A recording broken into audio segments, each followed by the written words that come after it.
Bonjour à tous. Nouvel accident sur les routes de Côte d'Or. 2 personnes ont été blessées hier en fin de matinée près de Dijon. Une conductrice a dû être désincarcérée par les secours. Les 2 victimes ont été hospitalisées au CHU de Dijon avec des blessures légères.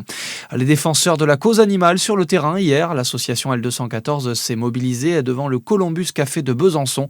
Les militants dénoncent les conditions de vie des truies reproductrices qui approvisionneraient cette chaîne de restauration.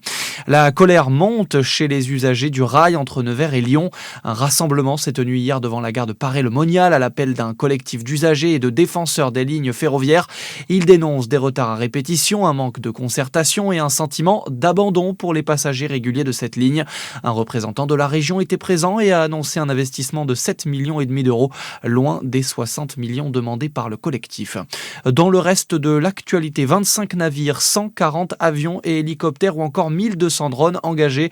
Coup d'envoi aujourd'hui de l'exercice militaire baptisé Orion 26. Le principal objectif est de réaliser une série d'opérations jusqu'au mois d'avril pour tester la préparation des armées françaises en cas de conflit.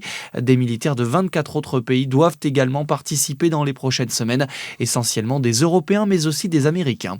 Ce sera l'une des nouveautés du parc de l'Auxois qui a rouvert ses portes hier. 2 petits pandarous feront bientôt partie de la grande famille du site. Les 2 femelles, pour lesquelles un petit enclos de 800 mètres carrés est en cours d'aménagement, pensé pour leur mode de vie arboricole et les fortes chaleurs, arrivent au printemps.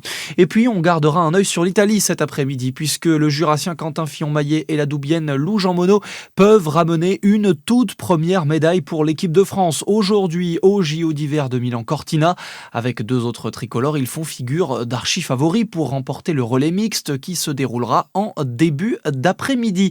Voilà pour l'essentiel de l'actualité. Bon après-midi à tous, à l'écoute de Fréquence Plus.